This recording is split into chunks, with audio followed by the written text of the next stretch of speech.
Bom, então vai começar a gravar, eu vou compartilhar minha tela aqui.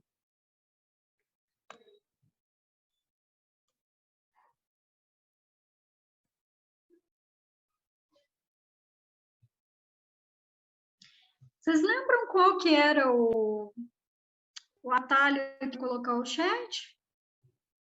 Eu acho que é Alt H. Alt H, né?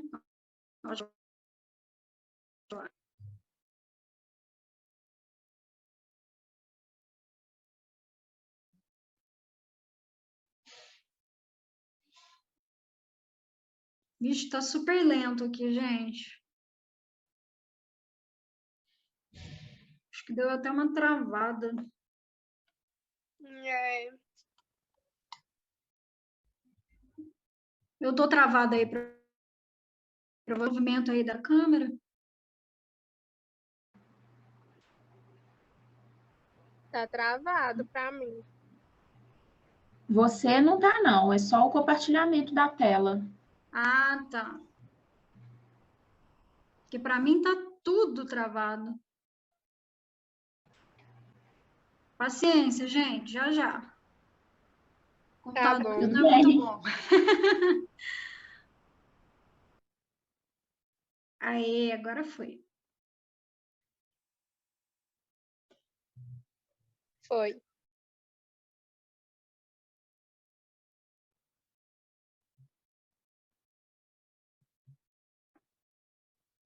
Tá aparecendo meu rosto aí? Sim, para mim tá aparecendo.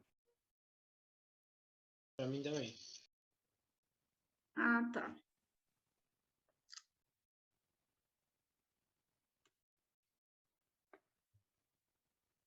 Então tá bom, gente. Vamos dar início aí. A tela tá dando para ver? Tá sim. Tá.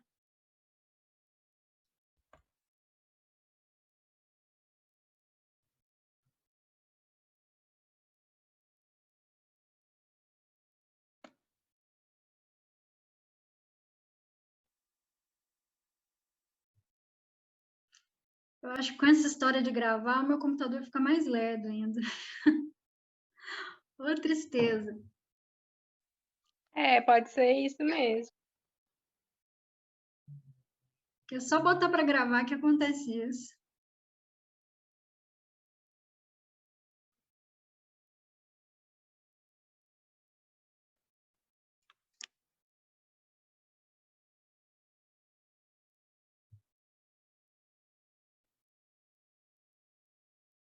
Aí, apareceu para vocês? Grécia Antiga, módulo 1. Tá joia. Então, hoje, como vocês podem ver aí, eu vou dar início a esse conteúdo que é a parte da antiguidade, né? Da Idade Antiga. E aí aqui a gente põe aqui, fala, né, sobre Grécia Antiga, porque ainda existe, né, o país, né, a Grécia. Aqui a gente vai ver a parte mais antiga dela. Na apostila de vocês, online, né, essa impressa que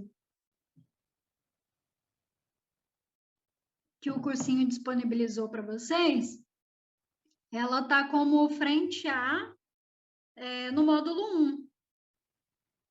Mas a apostila que vai chegar para vocês, eu acho que vai condensar essa frente A, módulo 1, também com Roma. Então, deixei aí nos slides, porque eu não sabia muito bem quando vocês vão. Ainda não tive notícias sobre a apostila, não. Não sei se vocês têm mais notícias do que eu. Por enquanto, está sendo a impressa, a digital. Trouxe aí para vocês duas imagens. Nessas duas imagens aí, eu quis mostrar um pouco sobre a arquitetura da Grécia, porque como a gente fala um pouco sobre patrimônio histórico e que o o Enem ele cobra um pouquinho disso, é importante vocês verem como que era a arquitetura, e a arquitetura geralmente é um patrimônio material. Aqui, isso daqui é muito famoso, isso daqui era um templo lá de Atenas, era um templo que os gregos fizeram para homenagear a deusa Afrodite, eu acho que é Afrodite mesmo. E percebam como que isso daqui era comum, essas colunas aqui redondas, mas com esses vincos aqui, é muito comum na arquitetura grega. Eles costumavam colocar nas colunas também, às vezes, algumas esculturas.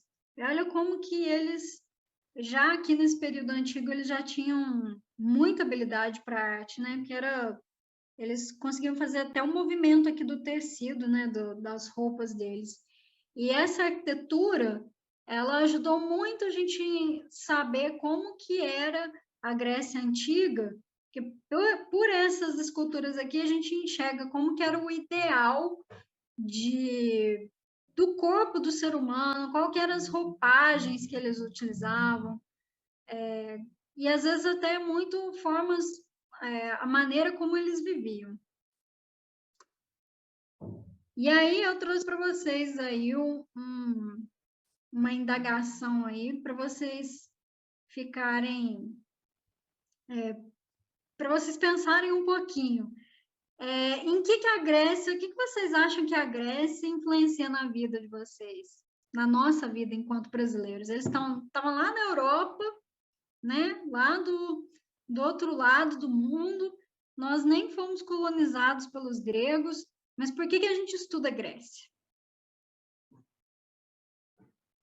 Eu acho que por causa da questão filosófica, né, que eles tiveram na história.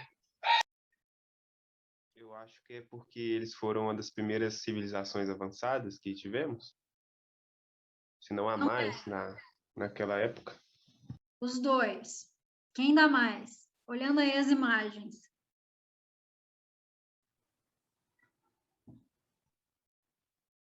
Porque eles criaram o alfabeto deles. Acho que criaram a matemática também, né? E sistema de esgoto, o calendário, muita coisa, né? Olha, o calendário eu não tenho muita certeza, não, mas tudo isso que você falou aí é pertinente, é por aí também. O que mais que a gente vive no nosso dia a dia? Tem uma bem facinho, gente. Olha essa imagem aqui, bem no centro. O que vocês acham que é essa imagem? República? Não, não é a República. As Olimpíadas? As Olimpíadas! Elas fazem parte do nosso dia. Surgiu aqui na Grécia Antiga e a gente faz ainda. A gente ainda vive, né, essa Olimpíada aí até hoje, né? É uma tradição nossa do mundo inteiro, une o mundo inteiro, né, o planeta inteiro para, inclusive, tem algumas escolas que param para assistir as Olimpíadas.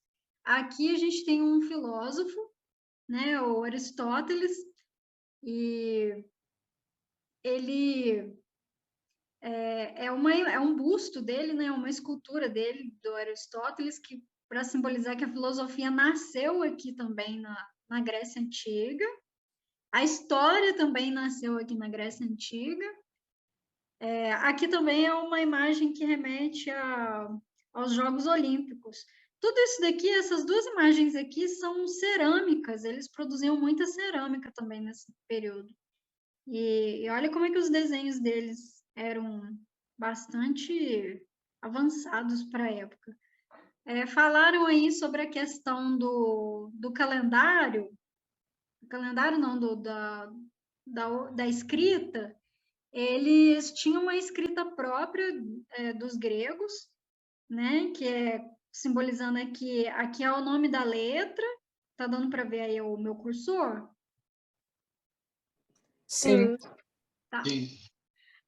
aqui é o nome da letra e o símbolo da letra, né? Então, o alfabeto grego, ele começa com alfa, beta, gama, delta. A gente usa o delta até hoje, né? Na fórmula de Bhaskara. Eu nem lembro como que era a fórmula de Bhaskara, mas eu sei que usa na matemática. Esse símbolo aqui. Deixa eu ver que outro aqui. E quando a gente usa essa expressão de ele é o alfa e o ômega, quer dizer que é o princípio e o fim. Que a primeira aqui, letra aqui é alfa, e a última aqui do alfabeto grego era ômega. Então, por isso que é uma expressão utilizada para falar sobre princípio e fim. E por último aqui, né, que eu deixei aqui para vocês, a imagem aqui representando a democracia da Grécia Antiga. Foi uma das coisas que a gente herdou deles, que a gente tem ainda até hoje influência sobre isso. Vou avançar aqui para a gente poder dar conta. Então, qual que é a localização? Gente, vocês vão cansar de me ver mostrando essa linha do tempo aqui, até vocês conseguirem gravar. A gente estava falando na aula passada sobre a pré-história, a gente falou um pouco sobre a pré-história aqui no continente americano também, e aí veio a invenção da escrita, e a partir da invenção da escrita, que foi em 3.500 a.C., nós temos a Idade Antiga. Então, quando a gente usa esses termos aqui, antes de Cristo e depois de Cristo, o DC a gente quase não usa, mas aqui na Idade Antiga a gente usa sim, né? Que aqui fica, quando não tem esse DC, fica subentendido que é depois de Cristo. Mas aqui a gente usa porque acontece uma confusão, gente, porque nós temos aqui os gregos, eles existiram antes do nascimento de Cristo, e Roma depois vem, que também está aqui incluída na Idade Antiga, ela também coexistiu aqui no tempo depois de Cristo, então por isso que a gente usa. E temos outras sociedades que a gente não vai estudar, que é o Egito e também a Mesopotâmia, por motivos, aqui no cursinho, por motivos de não cair muito no vestibular, e eu quero que vocês estudem e gravem o que realmente costuma cair. Então, a gente está vendo aqui, desse período aqui, 3.500 a.C., até 476 depois de Cristo, que foi a queda de Roma. Então, como que foi essa cronologia aí a cronologia aliás, não a cronologia, como é que foi a localização, como é que surgiu a história antiga. Nós tivemos aí a reunião, né, na aula passada, deixa eu voltar aqui, na aula passada a gente falou aqui do período neolítico, que foram formadas as primeiras sociedades, que os povos começaram a se sedentarizar, e aí aqui depois a gente vem na Idade dos Metais. Então, nesse período neolítico aqui, de 10.000 anos atrás até 3.500, foram formando as primeiras vilas. E essas vilas, elas permitiram com que fossem formando pequenas sociedades. Iniciou primeiro nas vilas, pequenas comunidades comunitárias, e aí transformou nisso que a gente chama hoje de Grécia na Idade Antiga. Então, os primeiros povos que começaram com essas vilazinhas e depois foram se transformando em grandes sociedades, e com o surgimento das primeiras cidades, inclusive, foram os povos. Quem que formou os gregos? Foram os jônios, os aqueus, os eólios e os dórios. E na Grécia, a gente tem uma característica assim, muito peculiar, que é a formação de cidades-estados. Eu vou falar como é que foi esse processo aí de forma detalhada no próximo slide, mas aqui eu vou falar, durante a maior parte da Grécia Antiga, a gente teve essa presença de cidade-estado. E por que eu chamo de cidade-estado?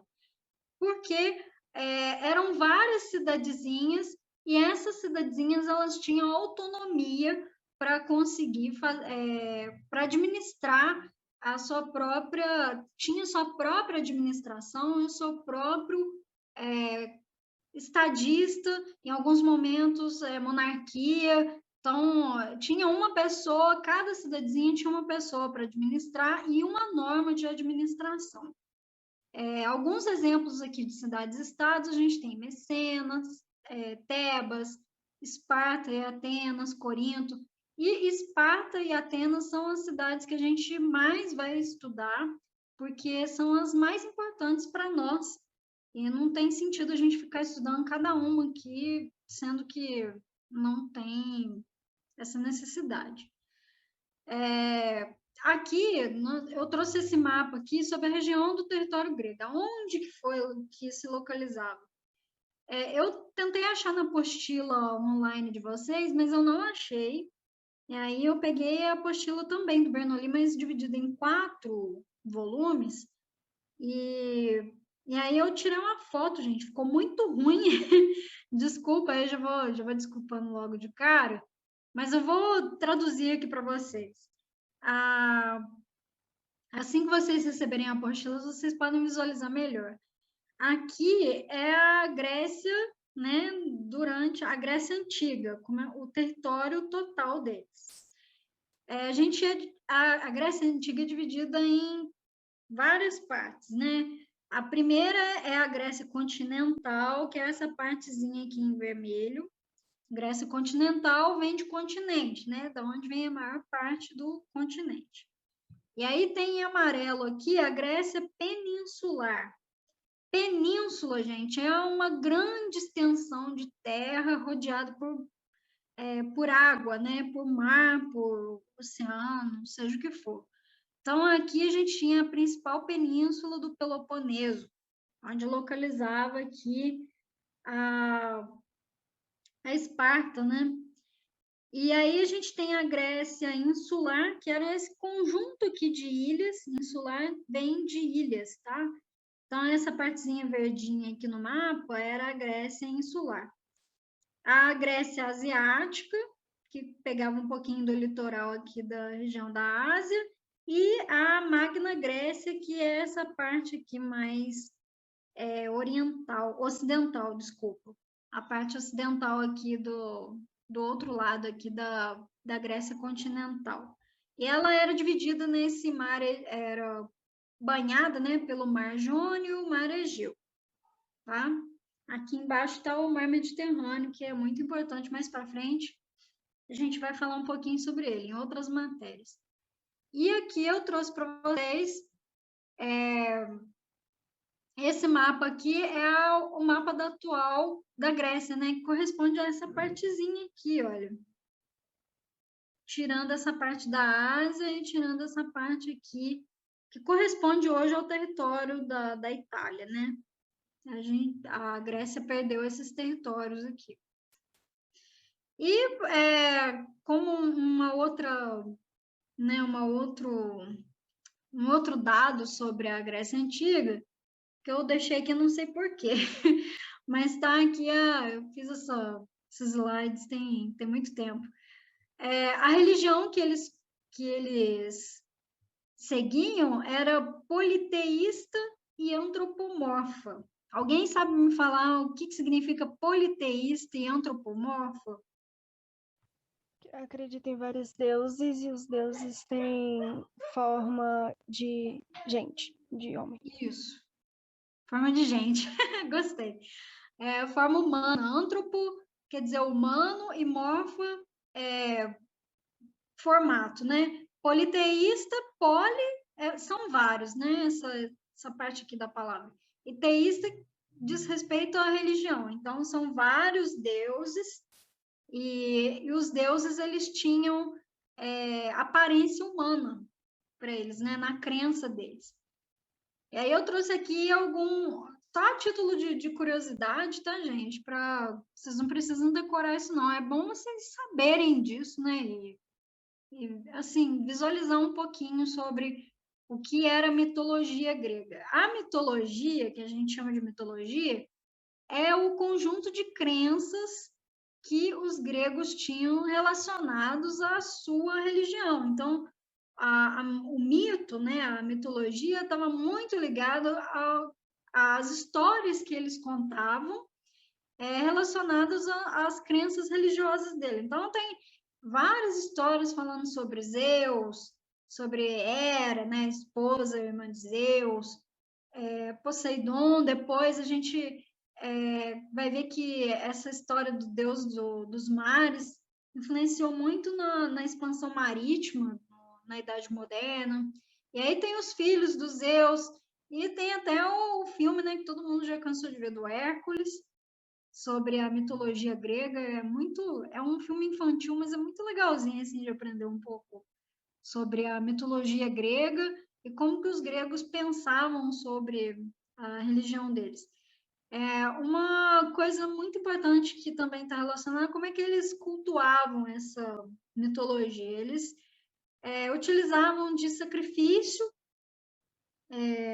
de animais para agradar os deuses. Eles também tinham o costume de consultar o oráculo, que era um local dentro das cidades-estados, que era um local que eles acabavam consultando uma pessoa que era responsável por esse oráculo, que recebia essas informações aí dos deuses, para consultas do tipo guerra, né, para saber se você pode guerrear ou não, se é uma época boa para agricultura ou não. Então, todas essas, e para cada tipo de problema, eles recorriam a um deus, né? Então, no caso aqui, por exemplo, deixa eu ver aqui, o Deméter, por exemplo, quando eles estavam com problema na agricultura, eles iam lá e consultavam, né? Faziam um sacrifício para Deméter. É muito legal, muito interessante essa parte aqui da mitologia grega.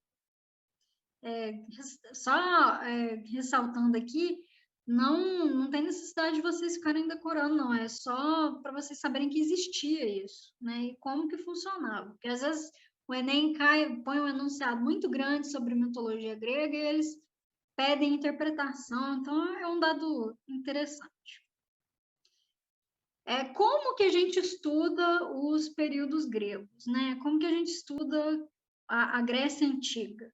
Através dos períodos. Por quê? Porque cada cidade tinha uma administração diferente, não tinha essa unicidade, né? Não tinha um rei único para todo mundo, não tinha um imperador único para todo mundo. Então, a gente estuda através dos períodos. A gente é dividido aqui em 4 períodos. A gente tem um período homérico, arcaico, clássico e helenístico. O período homérico é aquele bem embrionário, aquele bem onde estava começando aquelas pequenas comunidades, as vilas, né, formando ainda. Aqui nem existia no período homérico a cidade-estado, não. Aqui ainda eram pequenas comunidades, e essas pequenas comunidades eram chamadas de genos. E esses genos eram comandados quase sempre por uma figura masculina mais velha, chamada pater. E era esse cara aí, que era o ancião, que era o mais velho, ele que ditava as regras ali dentro daquela comunidade. E geralmente esse cara era de família mais antiga, que estava mais tempo ali naquele território. Na medida que esses genos eles foram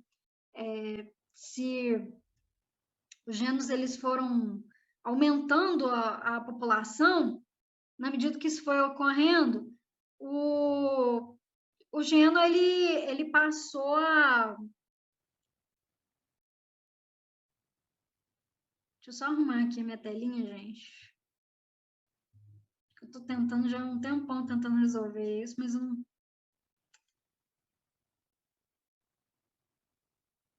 vai ter jeito, não.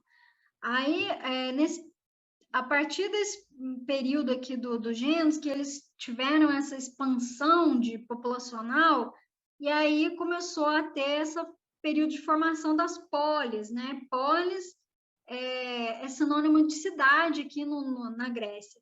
Então, as polis eram as cidades-estados, denominado aqui período arcaico. Por que a gente chama esse período aqui, só para complementar, por que a gente chama isso daqui de período homérico? Porque, não sei se vocês se lembram, em literatura, não sei se vocês já viram isso, a Ilíada e a Odisseia, aqueles poemas da Grécia, da Ilíada, da Odisseia. Vocês lembram disso? Eu lembro mais ou menos. Eram poemas que os gregos eles faziam. E quem escreveu esses poemas foi o Homero. E o Homero, a gente passou grande parte do que a gente estuda na história sobre os gregos é por causa do Homero. Ele escreveu a Ilíada e a Odisseia, são 2 poemas que retratam a guerra de Troia.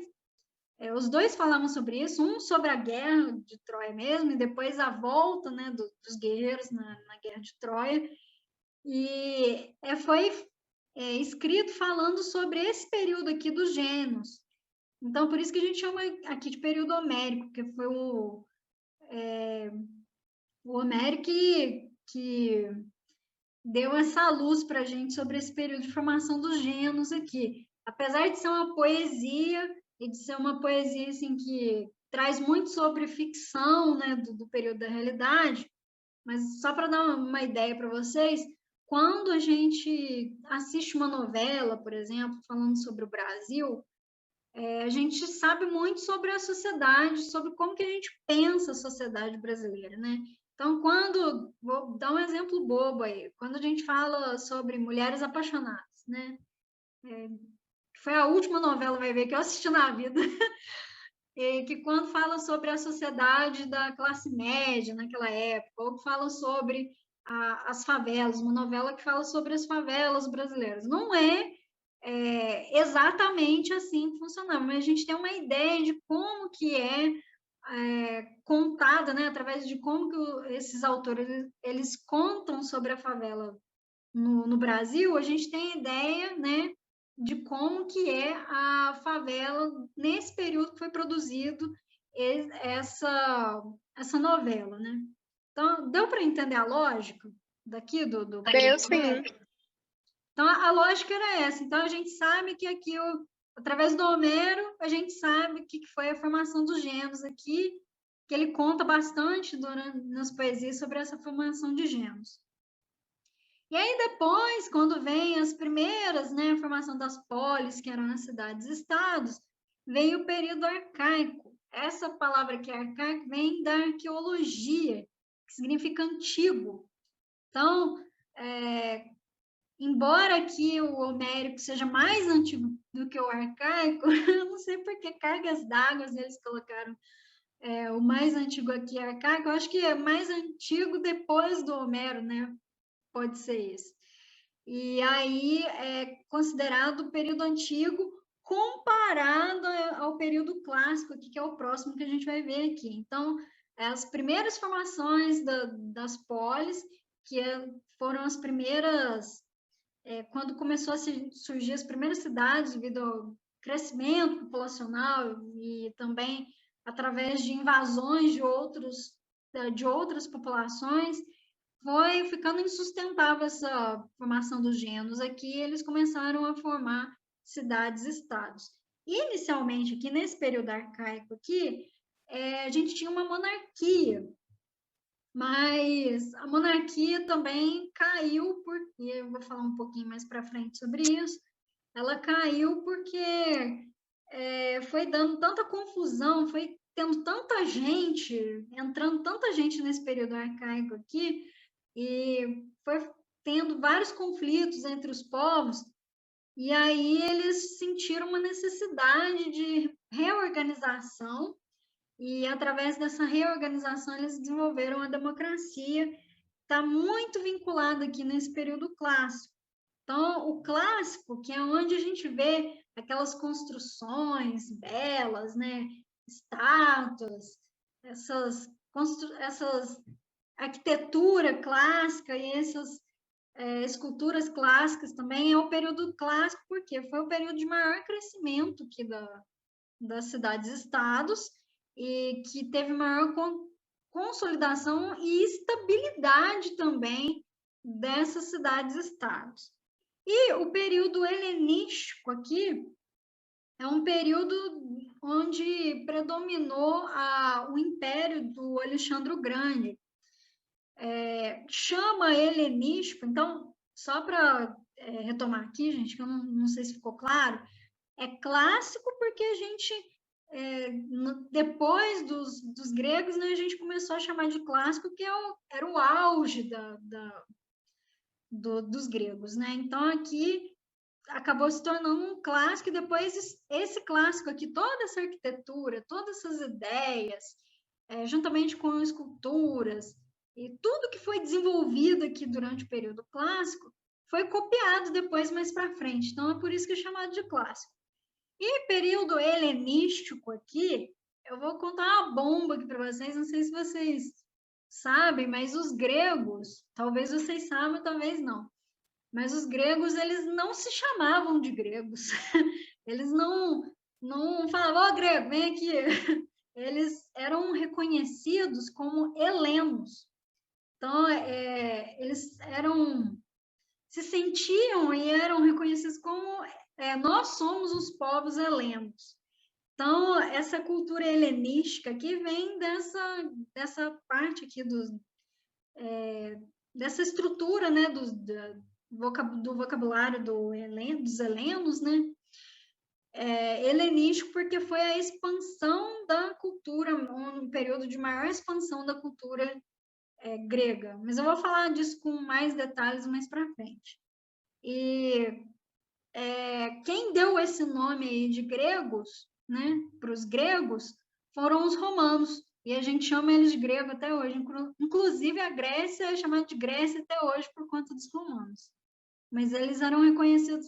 Então, se vocês verem aí em prova de Enem ou de algum outro vestibular, ou segunda fase aí de algum vestibular, a gente, se falar heleno, vocês já sabem que são os gregos, tá? Porque às vezes acontecem essas pegadinhas aí, parece bobo, mas pega muita gente por conta disso. Às vezes o aluno nem sabe quem são os helenos.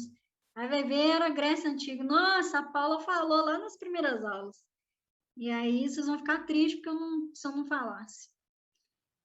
Então, a gente vai começar, como eu já tinha falado anteriormente, a gente vai começar falando de Atenas.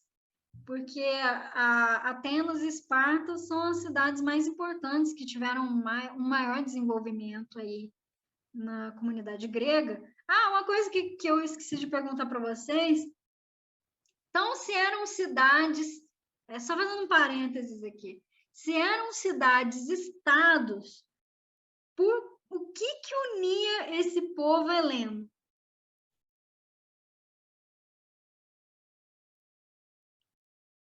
Alguém sabe falar? Não sei. O que será? As crenças? Sim, a mitologia. Quem dá mais? Leilão Conquista? Não muito. Faz sentido, mas não é isso, não. O que será que unia esse povo?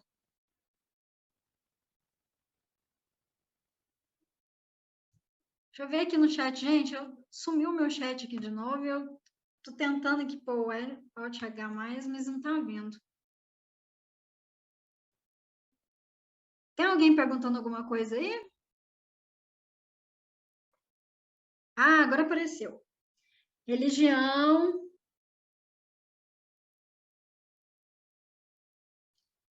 Poderia falar rapidamente sobre Corinto? A gente vai ter que ser em outro dia, outra aula, porque eu não sei muita coisa sobre Corinto, não, viu? Deixa eu ver aqui. Idioma, isso mesmo, Gabriel. Gabriel falou aqui o idioma. O que unia eles era a mitologia, era a crença religiosa, né, da mitologia, o idioma deles E aí também tinha uma coisa que unia muitos gregos, que eram as Olimpíadas, que eu acabei de falar para vocês. As Olimpíadas, aqui nesse período, era realizado só na Grécia, tá? Não tinha essa visão mundial que a gente tem hoje, não. Então, vamos dar... eles tinham isso que uniam, e o que separavam eles era a administração de cada cidade-estado. Então, vamos ver aqui primeiro Atenas.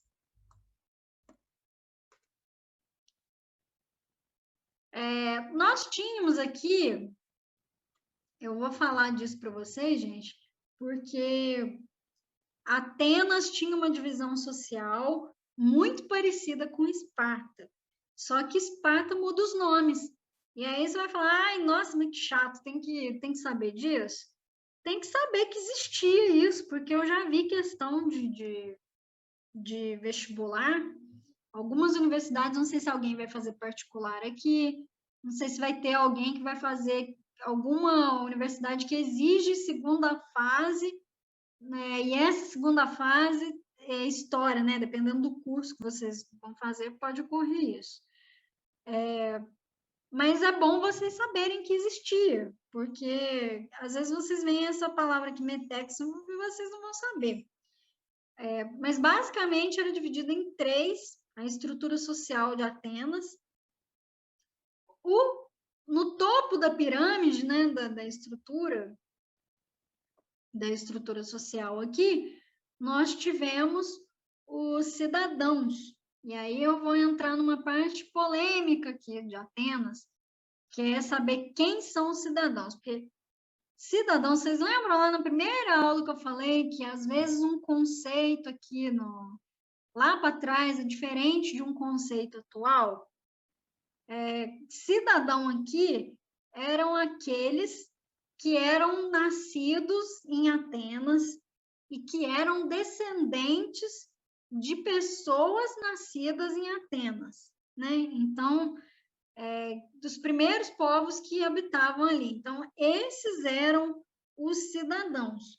Os cidadãos, hoje em dia, são outro tipo de conceito. Cidadão, hoje em dia, aqui, principalmente aqui no Brasil, pela Constituição de 1988, são todos os habitantes brasileiros. Então, não confunde aqui cidadão com todos os povos ou todos os habitantes. Cidadãos aqui era uma parcela que não chegava nem a metade, para vocês terem ideia, da população total de Atenas. Então, eram mais ou menos o que a gente chama hoje de elite, mas eles não chamavam de elite aqui não, tá? Eles chamavam de cidadãos. E aí, quem que eram os metecos? Os metecos, eles eram uma população livre, né, que não tinha os mesmos privilégios que os cidadãos aqui, mas eles eram filhos, ou eles eram estrangeiros, que vinham de outras cidades e eles se consolidavam ali, acabavam ficando incorporados ali na cidade de Atenas, ou eles eram filhos de gente que não nasceu, que não era... não tinha sangue, gente que era dos primeiros povos que habitaram ali a cidade de Atenas. E, por último, vem aqui os escravos, que eu coloquei aqui prisioneiros de guerra, mas poderiam ser prisioneiros de guerra, ou se não por dívida, ou se não tinha escravidão por dívida, por prisioneiro de guerra, ou se não... Eu acho que eram essas duas modalidades, né? Se eu lembrar de mais formas de escravidão, eu vou falando para vocês. E aí eu trouxe essa imagem aqui para vocês, que é um pedaço de uma cerâmica da Grécia, né? Daquele período da Grécia, para vocês tirarem essa imagem de que, como aqui no Brasil a gente teve uma escravização majoritária de negros e africanos, a gente traz essa ideia de que escravo né, a maioria era toda negra, né? Mas aqui a gente vê que já existiu o escravo também da etnia caucasiano, que era no caso dos gregos. E a diferença desses escravos aqui do escravo grego para o escravo nosso, que a gente teve aqui no Brasil, é que esses escravos aqui, eles não realizavam somente o trabalho braçal, né, que a gente tinha aqui de lavoura ou de mineração. Eles realizavam esse tipo de trabalho também. Mas a gente via como poderia ser uma escravização por dívida ou por prisioneiro de guerra. Então, podia ter escravo médico, podia ter escravo comerciante, podia ter escravo de todo quanto tipo de profissão e exercia qualquer tipo de atividade dentro de Atenas, né? Então, aqui está mostrando ele servindo aqui o seu patrão, né? E aqui foi extremamente importante aqui a figura do escravo, porque os atenienses, eles acreditavam que para você exercer grandes cargos, para você ser um cidadão com grandes cargos, você precisava de ter um tempo ocioso, né? Esse ócio para você poder trabalhar a mente e você exercer a criatividade. Então, a criatividade ela está muito vinculada ao ócio, né? Para os atenienses. E para esse cara ser ocioso, ele precisava de alguém para fazer os trabalhos do dia a dia deles, né? Alguém para fazer a comida, alguém para cuidar ali da propriedade dele, né?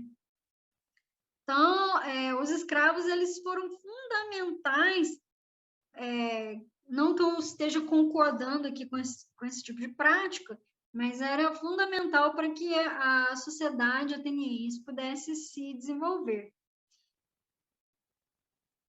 E aí eu pergunto para vocês, qual que foi a maior herança ateniense para a gente? Depois de tudo que a gente já conversou.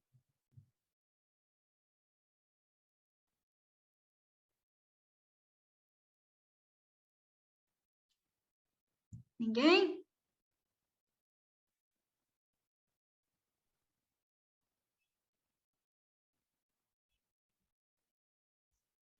Nossa, gente, ninguém mesmo? Tem alguém aí?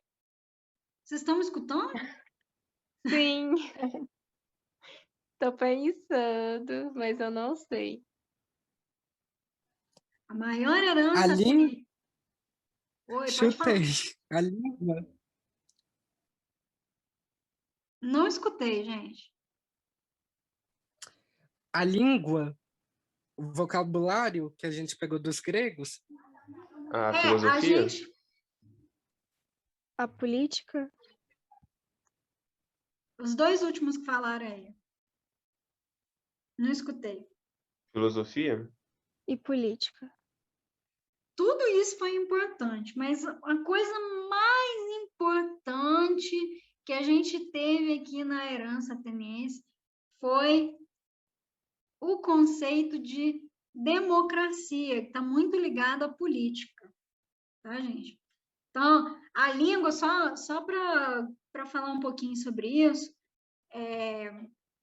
o português, ele veio do latim, e o latim tem um pouco de grego. Então, assim, a gente herda um pouco do grego, mas não tão diretamente, tá? Só para esclarecer. A gente tem uma herança muito maior sobre o latim. E aí, o que... Professor, agora consegui mudar. Pode falar.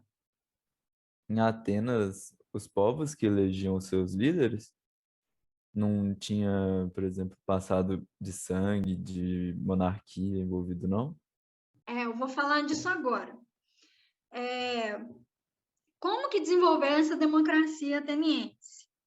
Ela desenvolveu, aqui eu estou falando particularmente aqui de Atenas, tá, gente? E a gente herdou muito do que a gente chama de democracia hoje para a gente, através dos atenienses, né? Até hoje, né? Não morreu essa ideia, né? E eu espero que nunca morra. Democracia, só a título aqui de curiosidade, vem de demos, que significa povo, e kratos, poder. Então, democracia significa o poder do povo, né? O poder nas mãos do povo. Mas nem sempre foi assim em Atenas. Conforme eu tinha falado lá atrás, quando eu falei sobre os períodos da Grécia, lá no período arcaico, naquele período arcaico lá, a gente tinha uma monarquia, mas não sei se vocês lembram, nessa monarquia que era hereditária, né, que passava de pai para filho, como no período arcaico começou a vir a desenvolver assim, um desenvolvimento populacional muito grande, as cidades começaram a ficar muito estufadas, e aí quanto mais gente, mais opinião, mais ideia, menos poder uma monarquia consegue ter controle, né? Se não tiver muita habilidade, né? Se o rei não tiver habilidade, ele acaba sendo sucumbido, né? E nessa monarquia, a gente teve aí, surgiu a necessidade, porque antes as leis eram realizadas através de boca a boca.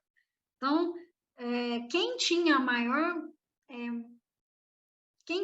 conhecimento sobre essas leis eram os cidadãos. Primeiro que eles mandavam mais, né, que eles se achavam dono do pedaço ali, e os metecos e os escravos, eles, coitados, se acontecia algum problema com eles ficavam à mercê de uma palavra, né, que não significava muita coisa, que podia, por exemplo, uma lei para por exemplo, para o cidadão, se ele roubar uma fruta no mercado, teria uma penalidade muito diferente do que um escravo roubando uma fruta, por exemplo. Então, diante dessa confusão que começou a acontecer ali no período arcaico, de muita gente, de muitas invasões também que foram ocorrendo, né? Que as invasões, esses dórios, eólios e todas essas populações, essas etnias que foram chegando no território grego, eles não chegaram de uma vez só, foram vindo por fases. Então, tudo isso rolou uma confusão dentro de Atenas, e essa confusão fez com que surgisse a necessidade de realizar, colocar no papel leis que pudessem organizar melhor ali o período arcaico. Então, a gente tem a figura aí de Drácon e Solo. E aí, não sei se vocês já ouviram falar da expressão de tal professor, vou dar um exemplo. Tal professor, ele realizou a aula dele de forma draconiana. O que significa isso? De forma democrática? Não. Não, também, mas não é... Aqui eu não estou falando de democracia, não. Estou falando de lei. Está ligado à democracia, mas eu estou falando de lei. Vocês nunca ouviram falar sobre isso? Essa expressão? Fulaninho exerceu a lei de forma draconiana. Nunca escutei. Não? Nunca escutei também. Então agora vocês já estão sabendo. Quando alguém falar isso, vocês já ficam espertos. Deixa eu ver aqui no chat se tem alguém que falou. Não é divisão social. Draconiana quer dizer rígido. Então, como antes as leis eram feitas de boca a boca, aí colocaram no papel, e aí no papel estava registrado como que deveria ser a conduta caso alguém matasse, caso alguém roubasse, caso alguém infringisse alguma lei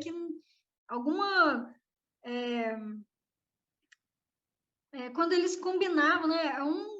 Não existe essa palavra não, mas eu vou usar. um combinamento social. Quando você, socialmente, você aceita determinada conduta, né?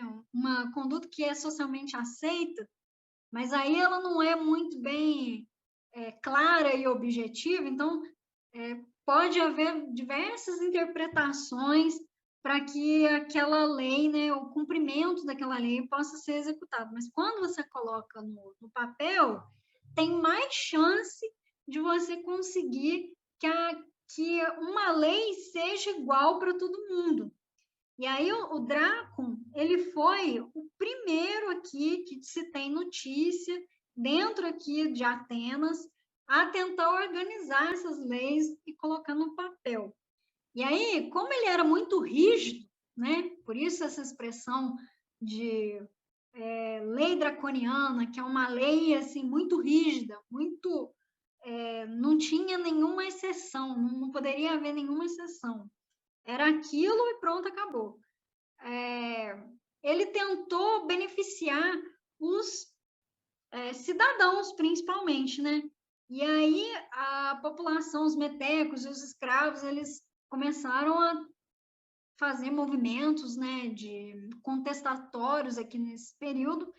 E aí, com esse movimento contestatório, veio Solon, que veio depois de Drácon, e aí ele tentou realizar leis que pudessem beneficiar essa população, e dentro disso, dessas leis, nasceu o conceito de democracia. Eles falaram assim, bota o rei para fora, a gente não quer mais rei, que o rei não está adiantando para garantir a estabilidade aqui de Atenas, vamos ter uma lei, e a partir de hoje a gente não vai mais ter monarquia, a gente vai ter uma democracia, que é o poder na mão do povo, né? Só que a democracia aqui que eu estou falando, quem tinha direito a essa democracia? Eram os cidadãos, e se chamava democracia porque antes esse poder estava na mão de alguns poucos, né? Era uma oligarquia. Oligarquia significa poder na mão de poucos, que faz contraposição com esse conceito de democracia. Então, com a democracia, abrangeu esse poder na mão dos cidadãos, até porque escravos e metecos, eles nem eram considerados gente que pudesse ter algum direito, né? Eles eram os estrangeiros, os outros eles eram presos por dívidas e por também prisioneiros de guerra, então eles não deviam fazer parte dessa democracia. Então, o conceito de democracia para nós hoje é muito diferente do conceito também de democracia para os gregos. Porque os gregos, a democracia era para os cidadãos. E para a gente, a democracia, teoricamente, é para o povo, para todos os habitantes brasileiros. E aí, como é que funcionava essa democracia ateniense? Era uma democracia porque tinha um estadista, né, uma pessoa que administrava tudo, mas quem decidia as demandas da sociedade ateniense eram os cidadãos. Então, eles se reuniam num lugar que chamava Ágora, né? Esse lugar aí era realizada uma assembleia que eles reuniam de 40 em 40 anos, por exemplo, por ano, desculpa, gente, por ano tinham mais ou menos umas 40 reuniões, e eles faziam política mesmo, sabe? Eles discutiam os assuntos da cidade, nas vilas, no comércio, e aí eles realizavam essa assembleia, que era chamada de eclésia aqui em Atenas, e essa eclésia nem eram todos os cidadãos ainda, porque cidadãos eram filhos de... quem decidia aqui eram filhos, né? Lembrando que eram filhos de pais atenienses, mas aqui tinha que ser maior de de idade. Tem alguns livros que falam de 18, tem outros com 21. Mas eles estavam excluídos aqui as mulheres, os escravos e os estrangeiros e os menores de idade. Então, na eclésia aqui tinha essa característica, essa assembleia, onde eles discutiam diversos, por exemplo, vamos fazer um monumento aqui para a gente, para o deus Zeus, né? E aí, o que vocês acham, né? Aí eles consultavam a assembleia, e aí o que a maioria votasse lá, por exemplo, se todo mundo votasse a favor da construção, a maioria, tivesse, por exemplo, 40 pessoas, e 22 pessoas votassem a favor, então esse monumento seria construído. E aí, junto com essa eclésia e essa assembleia, surgiu o conselho ou senado.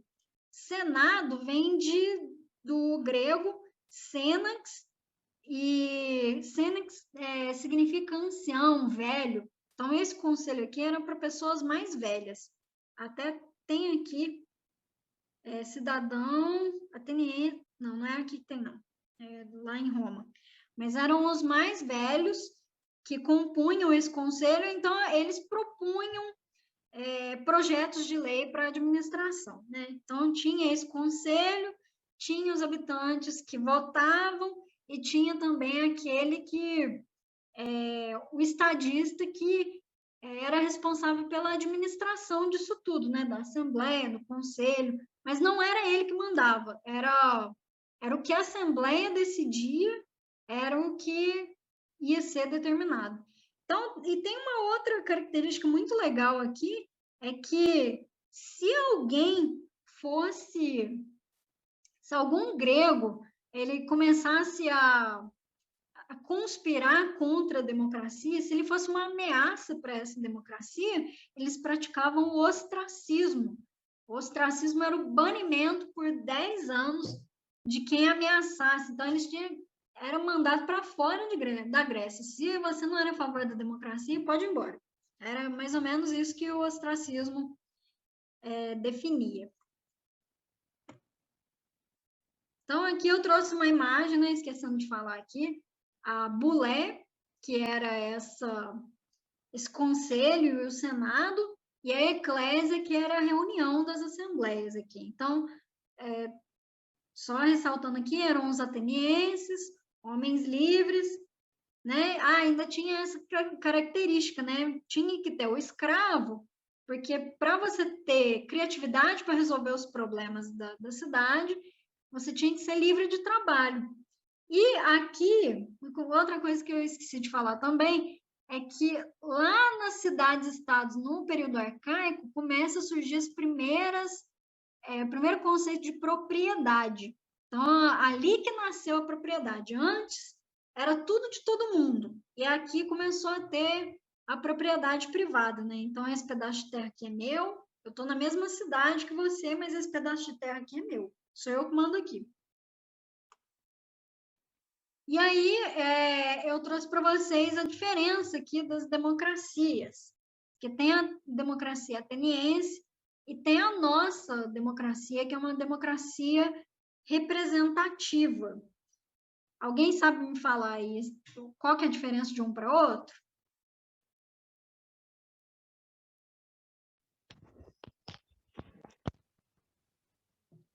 A democracia representativa tem uma pessoa que fala pelo povo. Na ateniense era o povo mesmo. Isso. Aqui a gente tem... trouxe duas imagens aí para vocês, mais com uma forma ilustrativa, para vocês gravarem um pouco mais aí a matéria. Então, na nossa atual democracia, a gente vota numa pessoa e essa pessoa decide por mim, me representa e toma as decisões pelo país. Aqui na democracia ateniense, todo mundo tem direito ao voto. É mais ou menos aqui no Brasil. Quando tem algum problema aqui no Brasil, que no Brasil a gente tem essa opção. Quando há algum problema, assim, que o governante ele é meio polêmico, o governante quer tirar o dele da reta, ele convoca esse plebiscito e aí a população vota diretamente. Aí o que a maioria votar é o que é realizado. Mas é de costume a gente ter essa democracia representativa. E aí a gente tem, como representante nosso, os prefeitos, governadores, presidente, e aí quem faz, dividido, né, também, quem propõe as leis são os vereadores, senadores e deputados, né, no âmbito legislativo. Então, a gente vota em alguém para nos representar, para tomar as decisões por nós mesmos. E aqui são os cidadãos que votam, né, que têm o direito ao voto, né? Então, cada uma dessas pessoas tem peso na hora da decisão. E aí, por isso que é chamado de representação direta, porque é uma representação, uma democracia que vem diretamente do povo. E aqui é representativo porque a gente escolhe um representante para falar pela gente. E aí eu vou entrar no assunto aqui de Esparta, né, que era a segunda cidade mais importante. Então, as diferenças de Esparta para Atenas. Então, a Esparta, ela ficava ali a principal diferença, para começar, é que Esparta tinha um solo fértil. Já Atenas não tinha esse solo fértil, não. Então, eles desenvolveram muito mais a comercialização. Esparta, como não tinha esse solo fértil, ele teve uma outra forma de organização, porque eles não tinham período assim de escassez de alimentos. Então, nós tínhamos aqui no topo da pirâmide os esparciatas, que era semelhante aos cidadãos lá de Atenas, só muda o nome aqui, né? Em Esparta, esparciatas. Então, eram os nascidos e descendentes dos primeiros povos que ali habitavam. Os periecos, semelhante aos metecos lá de Atenas, né? Que era uma população livre, porém, eles eram estrangeiros que vieram, se consolidaram, ou filhos desses estrangeiros, né? Então, esses periecos, eles tinham a mesma função que os metecos lá em Atenas. E os ilotas, eles não chegavam a ser bem escravos, não. Apesar de viver em condições bem indignas também, os ilotas, eles eram mais ou menos como servos, né? Eles tinham uma característica mais de servo, mas eles costumavam apanhar e também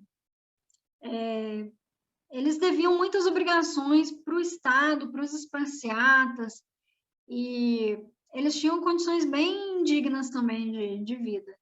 E como uma forma de ilustração aí, os espartanos, eles eram reconhecidos como a educação deles era uma educação voltada para o militarismo. Então, a gente tem aí o filme de 300, que eu acho que a maioria aí já viu, né? Quem não viu? Eu acho que nunca vi. Nunca Também viu? Eu não vi. Eu também não. Não é um filme do meu estilo. Não é, não? O filme de 300, ele retrata, assim, tem muitos elementos aqui sobre Esparta, falando sobre essa educação que os esparciatas tinham, que é muito voltada para essa militarização. Então, o filho nascia e ele já era, o esparciata, ele era ele já nascia com esse objetivo de lutar, de ser um guerreiro, sabe? De lutar em guerras. Então, eles tinham muito...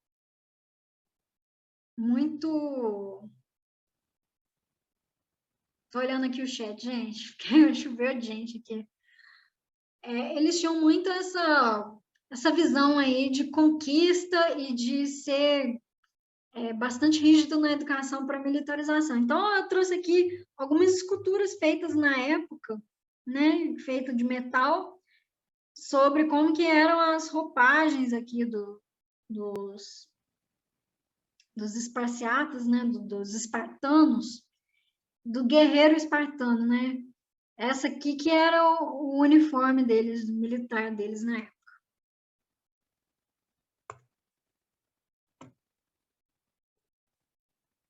E aí, como é que era a política espartana? Era muito semelhante à política de Atenas, só que com a diferença de que eles não tinham um estadista, eles eram governados por 2 reis, então é chamado de diarquia aqui.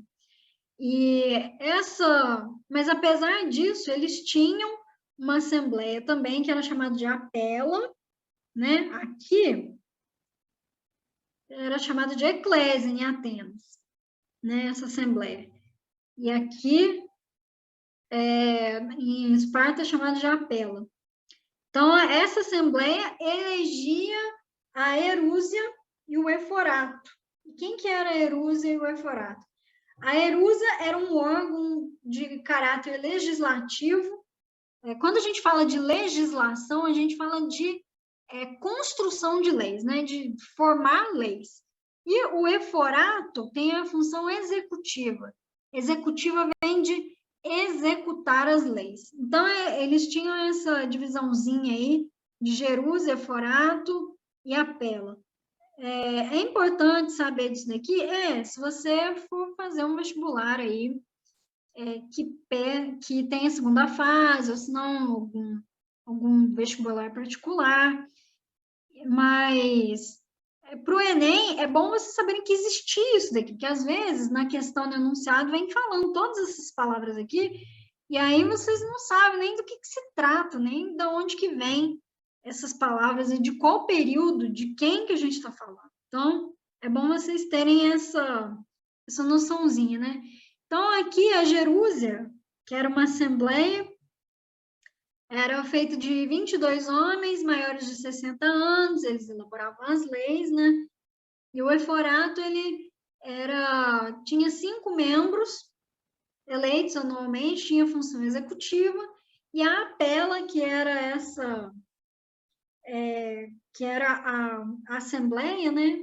Essa assembleia que era realizada, eram todos também cidadãos, né? Esparciatas, ou soldados, né?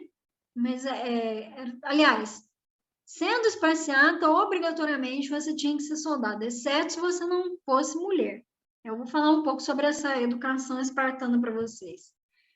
Maiores de 30 anos, então, diferente daqui dos atenienses, né, que os cidadãos aqui que podiam votar na Assembleia, eles podiam ser maiores de idade, né? Então, eles votavam em leis e eles realizavam eleições também aqui na Apela, que é essa Assembleia. Tá tudo bem até aqui, gente? Alguma dúvida? Estou esquecendo de perguntar. Se vocês tiverem dúvida, pode mandar bala aí para mim. Tá tudo bem. Tá, então. Tá bom.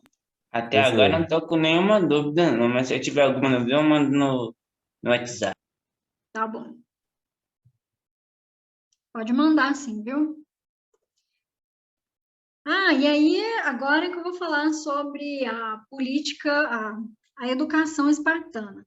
Enquanto Atenas era voltada mais para a educação, mais voltada para o campo intelectual, então, o menino ia lá, se fosse homem, ele frequentava uma escola que não era pública, era particular, ou se não, em casa, e aí eles aprendiam várias coisas sobre filosofia, dentro da filosofia, eles encaravam a filosofia como estudo de matemática também, arquitetura.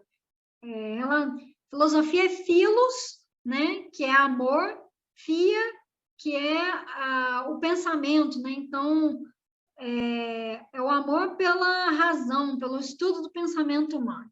Então, eles eram muito ligados nessa parte aí da filosofia, da matemática, da arquitetura e tudo mais. E caso a mulher não podia frequentar a escola, tinha uma educação para o lar. Aliás, só fazendo um adendo aqui, a mulher, ela se via mais para ter filho, viu, gente? Era para a sociedade não acabar. Já ela não tinha, coitada, a mulher ateniense, ela não se via para quase nada, era bem assim, rebaixada socialmente. E aqui na educação espartana, era uma educação voltada para esse militarismo. Então, eles não tinham esse apelo intelectual das artes e de tudo mais que Atenas tinha. Então, era o menino, ele espartano, né, esparciata, ele, quando nascia, eles analisavam se era um deficiente ou não. Então, se fosse deficiente, tivesse alguma deficiência física, não poderia servir para... ele não poderia servir para ser um espartano militar. Então, ele não entrava nessa educação. Muitos deles acabavam sendo mortos, né? Porque para a cabeça do espartano, a pessoa com deficiência, naquela época, era vista como um atraso, né, para eles. Então, eles viam primeiro ser uma criança saudável, né?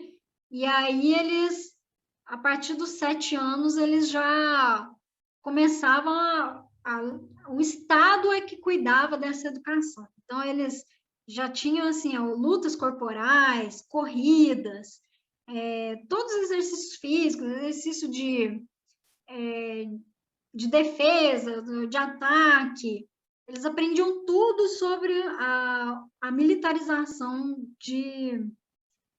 da Esparta e vivia em condições assim de frio, aprendia a passar frio, aprendia a passar fome, aprendia a caçar, para ser um exército invencível. E aí eu trouxe um trecho de um filme aqui, do filme 300, é o comecinho, que fala sobre a educação espartana, né? E como que isso era desenvolvido. Se vocês tiverem problema com o áudio aí, vocês me falam, tá, gente? Ou no vídeo também.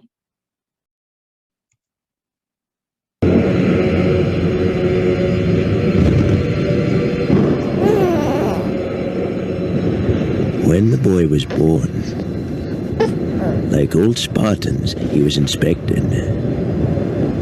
If he'd been small or puny, or sickly or misshapen, he would have been discarded.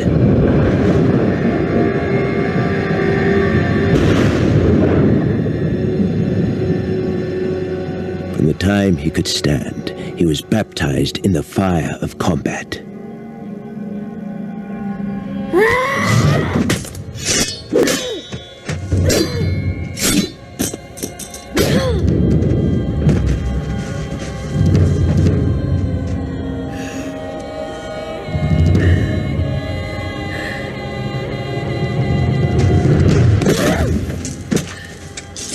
Taught never to retreat, never to surrender. Taught that death on the battlefield in service to Sparta was the greatest glory he could achieve in his life.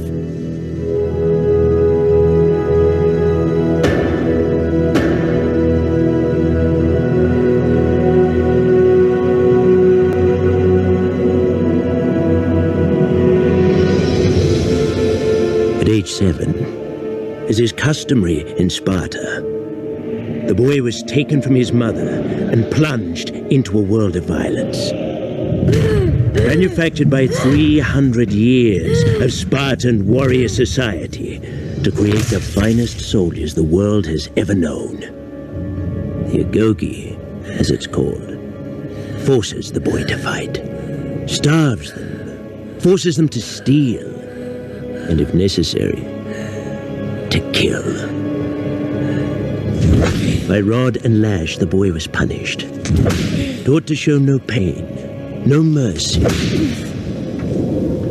constantly tested, tossed into the wild, left to pit his wits and will against nature's fury. It was his initiation, his time in the wild, for he would return to his people a Spartan, or not at all.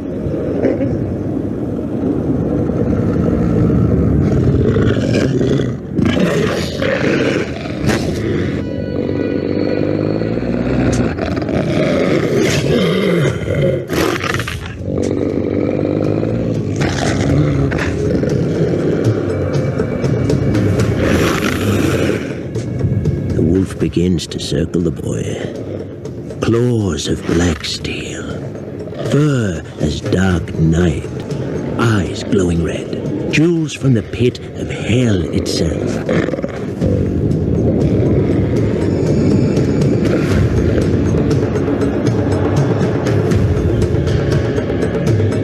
The giant wolf, sniffing, savoring the scent of the meal to come.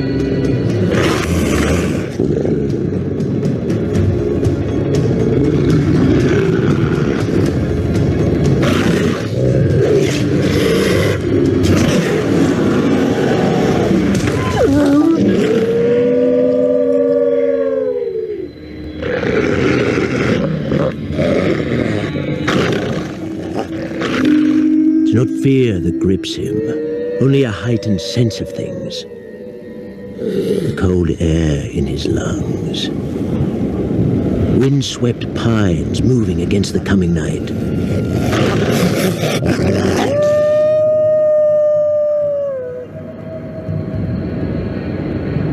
His hands are steady. His form perfect.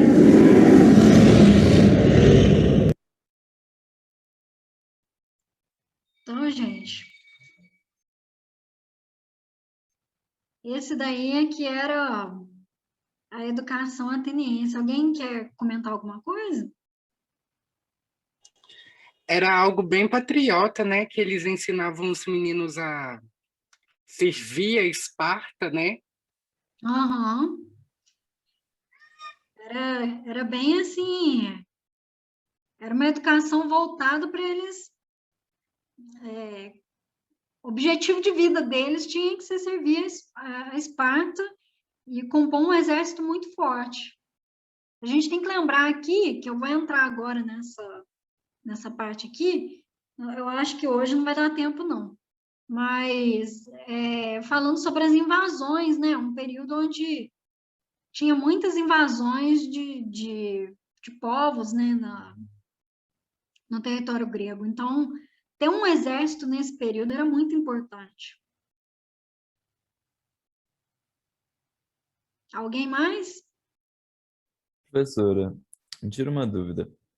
Essa regra era apenas para esparciatas ou para periecos também?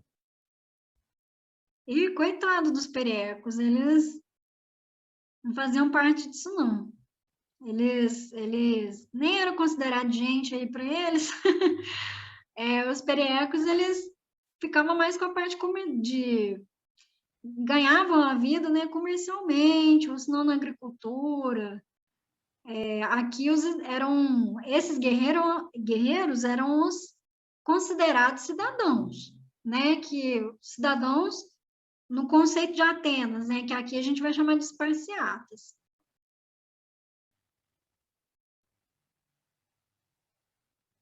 Deixa eu acessar o chat aqui.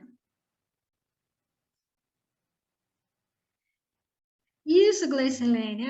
Deixa eu só ver as perguntas do pessoal aqui. Eles esperavam fazer 7 anos E aí, depois dos 7 anos, o Estado ia lá, tomava a criança do Estado que era responsável por essa educação. E uma coisa que eu esqueci de falar para vocês também é que se eu nascesse mulher ali no período grego, eu ia preferir ir para Esparta, porque em Atenas a gente não significava nada para a sociedade, né? A gente não tinha direito a nada. Aqui, pelo menos, a educação das mulheres exigia uma mulher assim guerreira também, né? Que pudesse ter acesso a, né, uma educação esparciada, porém não pelo Estado, né? Por quê? Qual que era a lógica? É que se eu tivesse um filho com uma mulher forte, o meu filho também seria forte, né? Então, a mulher aqui, ela tinha mais um pouquinho mais de voz do que lá em Atenas. E o nome do filme é 300. Eu não passei para vocês. Vocês lembram que eu fiquei de falar para vocês que eu queria fazer um cine café com vocês, esse tipo de coisa? Pensei em colocar esse filme, mas eu falei assim, todo mundo já viu esse filme, eu não vou ficar repetitiva. Mas caso vocês, né, queiram assistir, né, tô pensando em criar no Instagram um grupo nosso, né, aliás, um perfil meu de história, e aí colocar algumas dúvidas assim para vocês irem votando, o que vocês querem, para vocês votarem também, decidirem um pouco como que vocês acham que uma aula seria mais seria melhor para vocês entenderem, né? E aí eu pensei nisso também, de colocar os filmes que eu acho que poderiam eleger, porque eu não vou poder fazer isso todo fim de semana, nem com todas as matérias. Mas, para ser bastante sincera, eu gravei muito do que era Grécia pelo filme, né? Um dos meios, né? Não só com isso, mas um dos meios foi isso, porque eles falam muito sobre a ágora, né?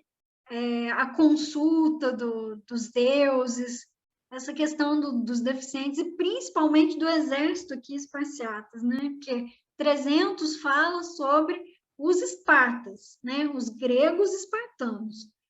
E fala muito dessa guerra aqui que eu vou falar na próxima aula, sobre as guerras médicas, né? Que foi esse conflito entre gregos e persas. E é muito interessante a forma como que esse exército conduzia essas guerras. Às vezes, eles tinham poucos, mas eram soldados tão fortes que eles conseguiam derrotar exércitos com uma população muito superior a eles, né? Porque eles tinham esse treinamento muito forte deles. Então, caso vocês queiram assistir em casa, tiver essa possibilidade de ver em casa, vocês assistam, ou se vocês quiserem que eu faça esse cine aí teria que ser no sábado, né? Aí eu posso fazer também uma discussão sobre esse filme, pode ser muito interessante também, aí fica a critério de vocês. Pode falar, Valesca. Desculpa, eu levantei sem querer a mão. Ah, tá. Não tem problema, não. A Letícia já chegou aí na sala? Professora. Oi. O nome 300 faz referência ao quê? O nome 300 faz referência ao número de soldados que eles tinham. Por isso que chama 300. Ai, gente, eu não estou sabendo descompartilhar aqui. Achei. Cadê? É a Letícia, né? A professora de vocês que vai vir agora, né? Parece que ela não chegou ainda, não. Não chegou, não? Então, eu vou fazer a chamada aí de vocês, porque não vai dar tempo de eu passar o próximo conteúdo. Gente, vai ficar muito corrido, né? O finalzinho da aula de hoje. E não acho interessante, não vai acrescentar muito para vocês. Eu acho que a gente já viu bastante coisa aqui. Vou parar aqui a gravação e vou fazer a chamada, tá bom?